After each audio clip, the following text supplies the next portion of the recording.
Two unfilled down gaps under similar circumstances have commonly been followed by a bounce over the next few days. First of the month offers bullish evidence. Hello, this is Stephen Harris, a head trader from Falcon Global, where we model best practices for investors, traders, and day traders from entry to exit every trading day. In this daily video, I provide my opinion and insights of current market trends, market timing, volatility, and hedge risk levels for the upcoming day for the key U.S. financial markets. It is 6:49 a.m. Central Time, and I'm recording this in preparation for market day, May the 1st, 2015. Full disclaimers are at the end of the video, but be aware that this is for educational purposes only, and only you are responsible for the investing or trading decisions that you make. So let's dive in and see just what the overnight brought us. I mentioned that there's often a bullishness to the first day of the month. That's kind of a seasonality aspect. Well, indeed, last night we did have something of a bounce coming into today. And actually, from the time of this cut, it's continued to be bullish, perhaps even more so. ES about 1/3% up. Russell up about 2/3, almost 2/3%. NASDAQ up about 1/4%, and the Dow up about 0.4. You have crude oil just marginally down. Euro is scratch. Bonds down about 0.4%, and gold just marginally down. In overseas action, China down about 0.8%, Hong Kong down almost 1%, Japan scratch, Germany and United Kingdom essentially scratch. Be aware that a number of the European markets are closed today. Indeed, you'll see here French bank holiday, German bank holiday, Italian bank holiday. A lot of your European trading partners are going to be off, so volume may be lighter than normal today. What impact that might have on our trading from these European markets being closed, not always easy to discern. Sometimes you get a run up and bullishness on low volume. Sometimes you just get no movement at all. So obviously, you watch the price action, look for momentum indicators, look for volume confirmation to your intraday trades today, and just be aware that, typically on a Friday, after the European market closes, you see some drop off, but today could be even more so, especially in the early morning session. Other action today. This is the first day of the month, but we do not, the first Friday of the month as well, but we do not have the monthly unemployment report. Usually when that falls on the first day of the month, they bounce it out a week, and it appears they have done that this week.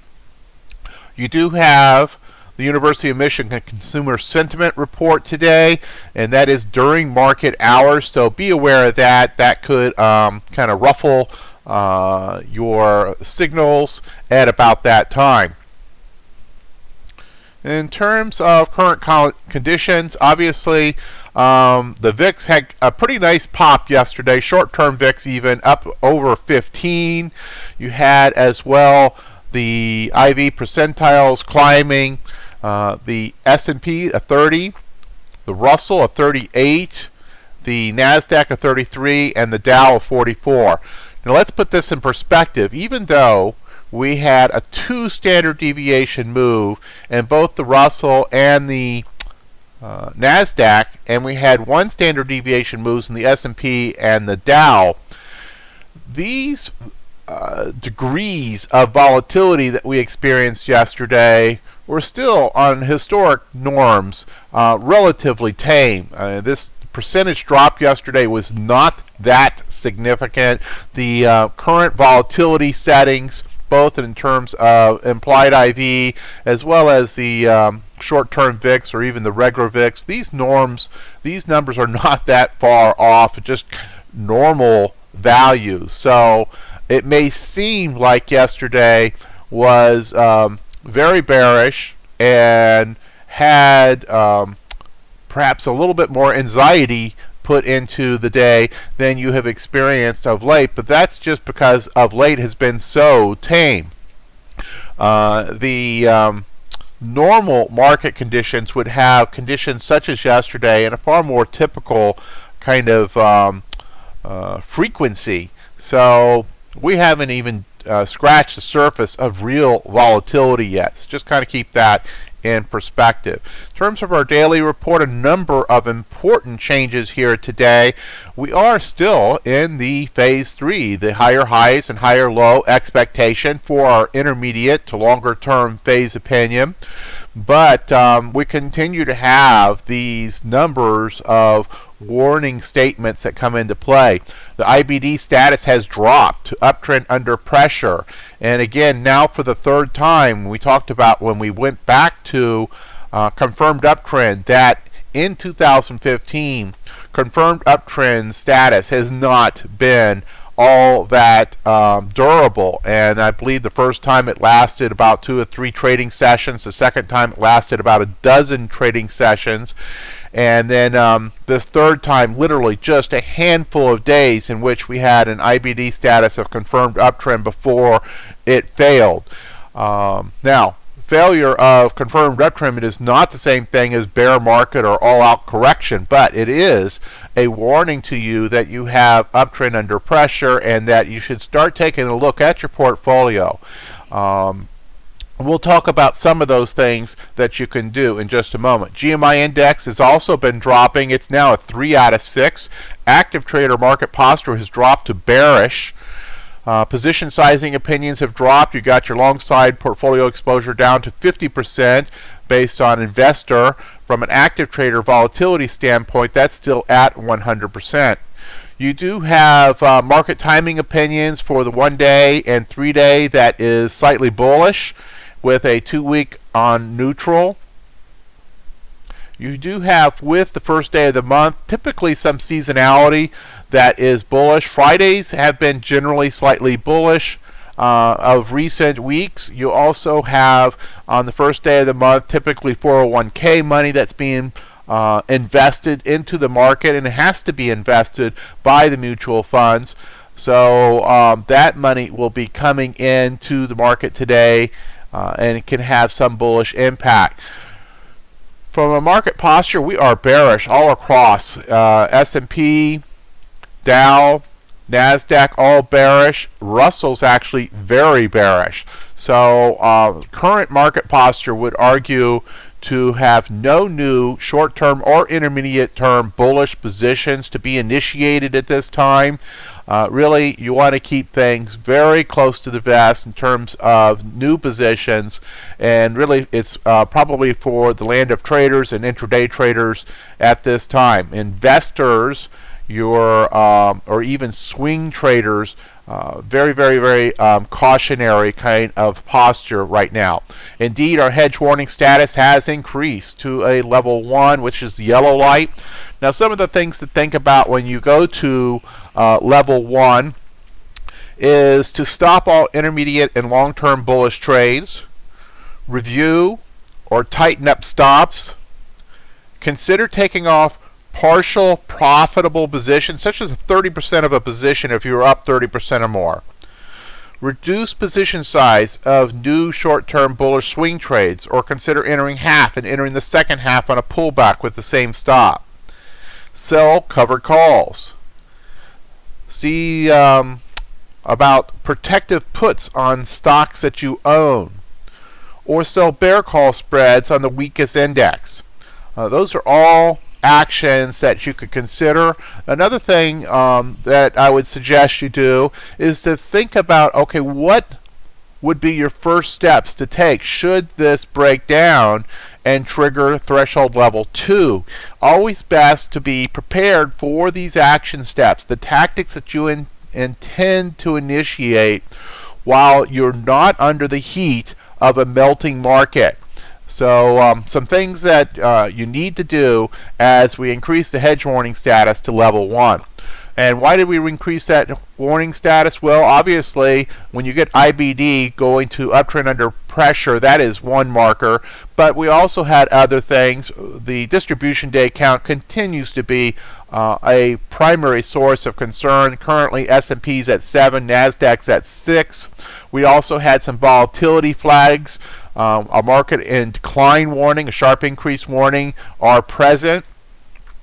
We had a very high new low count on the New York Stock Exchange yesterday of 662 against only 193 new highs. You have that crash warning that's been flagged some time ago now on the E-mini chart that I use. And then you have on the intermarket risk aversion indicators, one of those flagged as risk off. So that's the first of 5 potentially. So we'll see. Now, obviously today, right now, it looks like we do expect something of a bounce. The question is a bounce meant as an opportunity to sell from higher levels? Is there volume with this? Is there any confirmation with this bullish bounce? Or is it just a relief bounce off of yesterday's weakness? So all those things need to be looked at today. But certainly if you are a position trader and you intend to generally hold things for extended amounts of time, you need to be taking actions to consider your steps. Option income strategies, we are still inside the acceptable window. I've got a number of option income strategies that are working. Got to consider the potential for increased volatility. Covered call strategies, I also have some covered call strategies.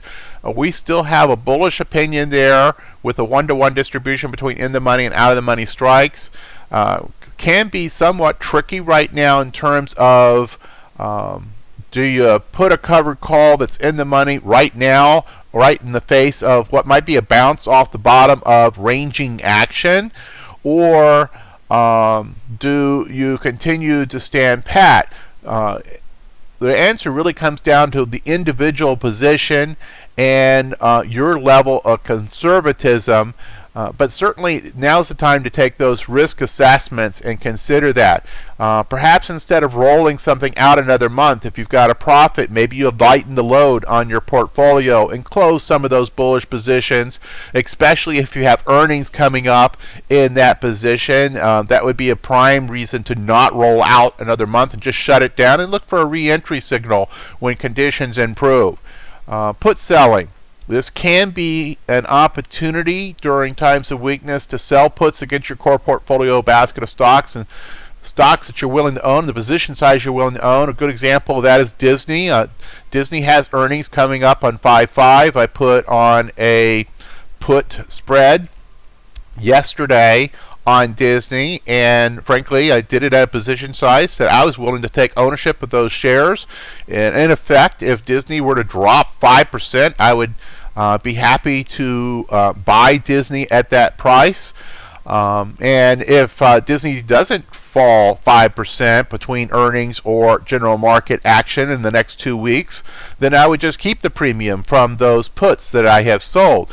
So this can present an opportunity, but you've got to be selective. You've got to kind of understand, what your real risk is and keep it in scale with the current market tone that we're facing. You have, from a sector market posture, obviously a lot of weakness came in across this yesterday. Perhaps of note is the two sectors that held up the best so far, energy and materials, and this has been a more consistent theme in recent trading days.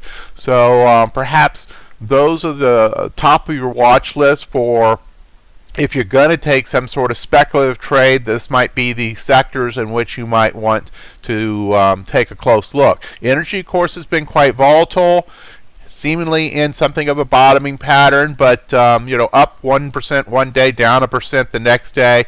So if you're going to play speculative trades in the energy sector at this point with the current market placement and where we are in the range, you might need to consider the amount of risk that you need to take to be successful, because it's going to have a certain amount of chatter. Sector percent change red across the table yesterday. Every sector was down.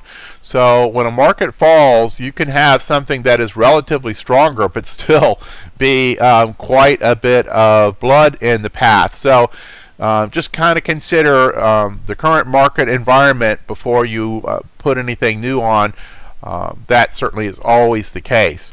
terms of industry groups, current top-notch industry groups are still retail, internet, and especially if you look in some of the internet tech areas, there are some really nice things happening in some of those tech areas. Healthcare, you know, we basically had the Obamacare put on the healthcare complex, but particularly look at some of the particular industry groups within healthcare, supplies, healthcare equipment, some of these particular subset industry groups within healthcare are performing better than other sectors, perhaps also with more consistency. Railroads, transportation, biotech round you out. That should be enough for today. As always, if what you're getting here is helpful to your trading and investing, we greatly appreciate your investment in us and sharing what you have found here with your trader friends and liking us on YouTube. Additional information available on the website falconglobaltraders.com. Disclaimers as always, hit the pause button if you need more time to review this. And we thank you each and every trading day from the Falcon Global Trading community. Good trading.